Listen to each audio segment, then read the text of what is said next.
during the war, he was 16. During the war, you were 16. The Japanese war.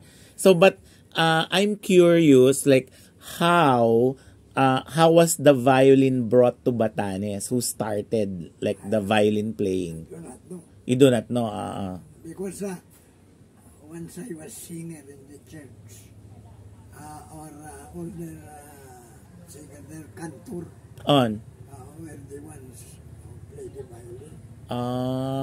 And very interested in playing the violin so in the church. But what about did your parents play the violin, or your grandparents, grandfather?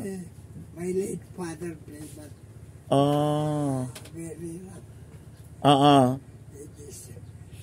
So your late father played for the church? He was a cantor. He was a cantor. And he was a tiple. Tiple, So Spanish time yun? Hindi. American time.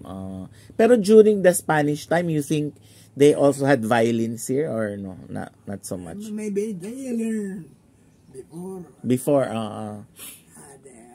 My old grandfather, there is Martin Cultura. Your grandfather also played violin? Yes. Sabay singing. Singing and playing. Yung sister ko, gano'n. Singing and playing. Kaya niya, Pero yung sinong nakaabot ng Spanish time, your grandfather? Hindi pa. Spanish time, grandfather niya siguro, no? Si Martin. Spanish time pa yon. But my father was still a boy at that time. Kasi kung Spanish time, like 1800s, kung kayo 1924, 26, baka yung father nyo is, what year was he born? 1900 or baka 1900, or tapos yung grandfather niya ang Spanish time. Baka 1880s or something, no? I forget his age. So, but your grandfather, his name is Martin Cultura. Pero my real grandfather is Pedro Cultura. Pedro Cultura. He died of leprosy. Pedro Cultura. Baka may may accounts yung simbahan, no, yung ganon. Para pag-research ba? No, hindi kasi syempre very very strong yung violin tradition. Tapos yung limbawa sa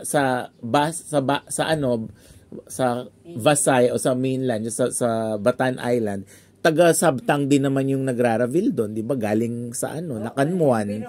Oo, 'di ba? Galing din so Sino? Si Berongke, Italino, galing Sabtang din.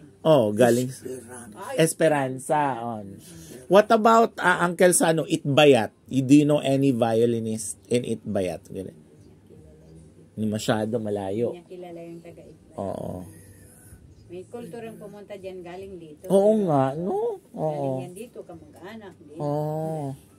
We have some relatives in Itbayat also. Kultura, From here, he went there as a teacher. Classroom teacher. And he made it, then multiply Cultura.